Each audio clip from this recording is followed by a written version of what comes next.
Off campus drive अब एक new normal है। यह महत्वपूर्ण बदलाव कोरोना की वजह से आया है, क्योंकि बहुत से कारपोरेट अब इस समय ऑन कैंपस ड्राइव के लिए कॉलेज या यूनिवर्सिटी में आना पसंद नहीं करते हैं।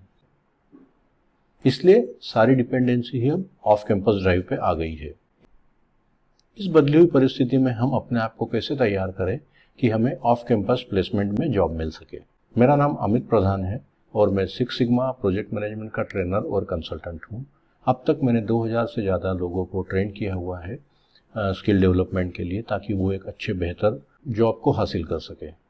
अपने प्रोफेशनल कैरियर में मैंने जो अनुभव करा है, किसी कैंडिडेट को सिलेक्ट करने के लिए उसकी शुरुआत होती है उस कैंडिडेट के रिज्यूम को स्क्रीनिंग करने से। यही सारे अनुभव आज मैं आपके साथ शेयर करना चाहता हूँ। प्लेसमेंट ऑन कैंपस हो या ऑफ कैंपस हो, दोनों ही केस में आपको एक रिज्यूम की आवश्यकता होती ही है। लेकिन कुछ कॉमन मिस्टेक्स की वजह से आपका रिज्यूम क्वालिफाई नहीं हो पाता है। इसकी पहली वजह है कैंडिडेट का कॉपी पेस्ट करके रिज्यूम बनाना। दूसरी वजह है हर जॉब ओपनिंग के लिए एक जेनरिक रिज्यूम का भेजना। तीसरी वजह है रिज्यूम में नेसेसरी स्किल्स का ना होना जो जॉब डिस्क्रिप्शन की रिक्वायरमेंट है। चौथा, वो नेसेसरी स्किल्स तो आप में है लेकिन उसका रिज्यूम में कहीं भी जिक्र ना होना, ये चौथा कारण है। तो किसी भी कंपनी द्वारा आपको इंटरव्यू कॉल के लिए बुलाया जाने की शुरुआत ही आपके रिज्यूम से होती है। रिक्रूटिंग ऑर्गेनाइजेशन या तो खुद ही इनिशिएट करती है कैंडिडेट को सोर्स करने का, या कई बार रिक्रूटिंग ऑर्गेनाइजेशन इस पर्टिकुलर सर्विस को आउटसोर्स कर देती है। दोनों ही केस में आपका रिज्यूम या तो मैन्युअली स्क्रीन होता है या ये किसी automatic software, application tracking software के द्वारा स्क्रीन होता है। मैन्युअल मेथड में रिज्यूम की पहली स्क्रीनिंग किसी जूनियर लेवल के एम्प्लॉय द्वारा होती है और उसकी स्क्रीनिंग होने के बाद में यदि वो आपके रिज्यूम को फिल्टर आउट कर देता है तो आपका रिज्यूम थोड़े से मिडिल लेवल या हायर लेवल के एम्प्लॉय को चले जाता है फर्दर एक्शंस के लिए। यह हुई मैनुअल प्रोसेस। अब बात करेंगे ऑटोमेटिक प्रोसेस की।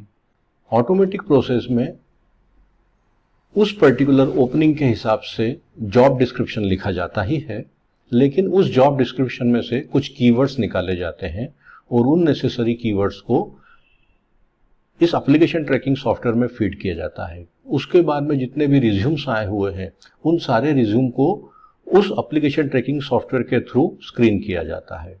तो जब भी कोई रिज्यूम स्क्रीन होता है, उस रिज्यूम में मेंशन जो कीवर्ड्स है और जॉब डिस्क्रिप्शन में जो मेंशन कीवर्ड है, इनका मैचिंग होता है। यदि कीवर्ड्स मैच हो रहे हैं या रिलेटेड कीवर्ड्स मैच हो रहे हैं तो आपका रिज्यूम स्क्रीन आउट होकर सक्सेसफुली बाहर आ जाता है। ऐसी सूरत में रिक्रूटिंग ऑर्गेनाइजेशंस अगला स्टेप लेती है, वो आपको इंटरव्यू कॉल के लिए इंफॉर्मेशन प्रोवाइड करती है। ये फ़ोन के द्वारा हो सकती है, ये ईमेल के द्वारा हो सकती है।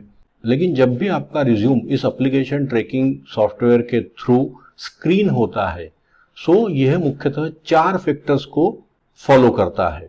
पहला फैक्टर है आपकी स्किल्स, जो आप या तो सीख चुके हैं या सीख रहे हैं। दूसरा फैक्टर है आपके रिज्यूम का स्टाइल, आपका रिज्यूम किस तरीके से लिखा गया है, एक्टिव वॉइस में लिखा है या पैसिव वॉइस में लिखा हुआ है, क्या इसमें कोई इनकंसिस्टेंसी है या किसी बज़वर्ड का इस्तेमाल हुआ है। तीसरा फैक्टर होता है आपके रिज्यूम की कंसाइजनेस, यानी आपका रिज्यूम कितना लंबा है। यदि आप फ्रेशर है तो आपके लिए 1 पेज का ही रिज्यूम सफिशिएंट है। और चौथा फैक्टर है आपके रिज्यूम का इम्पैक्ट क्या आ रहा है। ये चारों फैक्टर्स ही मदद करते हैं आपके रिज्यूम को सक्सेसफुली फिल्टर आउट होने में। तो अब हम बात करेंगे 5 उन टिप्स की जिनकी वजह से हम हमारे रिज्यूम को एक प्रोफेशनल रिज्यूम बना सकते। पहली टिप है आप अपना रिज्यूम स्वयं तैयार करें और इसको किसी से भी कॉपी ना करें, क्योंकि आपकी अपनी एक पर्सनालिटी है, आपका अपना एक स्किल लेवल है, अपना एक नॉलेज लेवल है जो दूसरे से अलग हो सकता है। आप क्या है उसी के बारे में आपका रिफ्लेक्शन आपके रिज्यूम में आना चाहिए। यदि आप रिज्यूम कॉपी पेस्ट कर रहे हैं तो हो सकता है आप कोई महत्वपूर्ण जानकारी कॉपी पेस्ट करने में छोड़ दें। दूसरी टिप है, जब भी आप अपना रिज्यूम कहीं सबमिट करें तो उसके साथ एक कवरिंग लेटर हमेशा लगाएं। कवरिंग लेटर लगाने से आपका प्रोफेशनलिज्म झलकता है, और जब आप कवरिंग लेटर बना रहे होंगे तब भी आपको ध्यान में आ जाएगा कि मेरे रिज्यूम में और कौन सी नेसेसरी स्किल्स है जो मुझे ऐड करना चाहिए इस पर्टिकुलर जॉब ओपनिंग के लिए। तीसरी टिप है रिज्यूम के इम्पैक्ट पॉइंट को चेक करने के लिए। तो आप अपने रिज्यूम को लिखने के बाद ग्रामर के पॉइंट ऑफ व्यू से दोबारा उसे चेक करें। हो सकता है आपका वर्बल कम्युनिकेशन बहुत अच्छा है, लेकिन इसे आप तभी प्रदर्शित कर पाएंगे जब आपको इंटरव्यू का कॉल आएगा। उससे पहले आपको आपका रिटन कम्युनिकेशन स्किल आपके रिज्यूम में दिखलाना पड़ेगा। और यदि आपके रिटन कम्युनिकेशन में कहीं गलती होती है, कहीं ग्रामर की गड़बड़ी है या बहुत हाई वोकेबुलरी मेंशन है, तो ये भी संभावना है कि आपका रिज्यूम फिल्टर आउट नहीं हो, और उस केस में आपकी जो एक स्किल है वर्बल कम्युनिकेशन की, वो आप प्रदर्शित नहीं कर पाएंगे क्योंकि आपको इंटरव्यू का मौका ही नहीं मिला है। चौथी बात आती है अपने एक्सपीरियंस को लिखे। लेकिन आप कहेंगे अरे मैं तो फ्रेशर हूं, सो मेरे पास तो कोई एक्सपीरियंस ही नहीं है।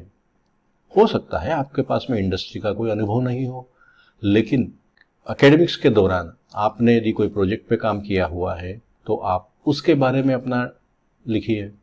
आपने यदि कोई रिसर्च पेपर पे काम करा है या कोई आर्टिकल पे काम करा हुआ है तो आप उसके बारे में लिखिए। आपने किसी सर्टिफिकेशन कोर्स किया है तो आप उसको मेंशन कीजिए। आपने कोई ट्रेनिंग ली है तो आप उसके बारे में मेंशन कीजिए। रिक्रूटिंग पर्सन या रिक्रूटिंग कंपनी को ये मालूम पड़ता है कि आप किस प्रकार के पर्सन हैं, आप और आपका प्रोफेशनल लेवल या प्रोफेशनल कमिटमेंट क्या है। पांचवी टिप है, अपने रिज्यूम में आप हमेशा सोशल प्रोफाइल यानी लिंक्डइन प्रोफाइल जो है उसका भी जिक्र करें, उसको भी मेंशन करें। अपने लिंक्डइन नेटवर्क में रिकमेंडेशन मांगे। किसी प्रोफेशनल द्वारा दी हुई रिकमेंडेशन आपके रिज्यूम में वैल्यू ऐड करती है। यदि ये वीडियो आपको अच्छा लगा है तो इसे लाइक और सब्सक्राइब करें। यदि आपके कोई प्रश्न है तो आप नीचे कमेंट सेक्शन में इस बारे में अपने कमेंट्स लिख सकते हैं, और मेरा प्रयत्न ये होगा कि मैं इसका रिप्लाई आपको जल्द से जल्द दूं।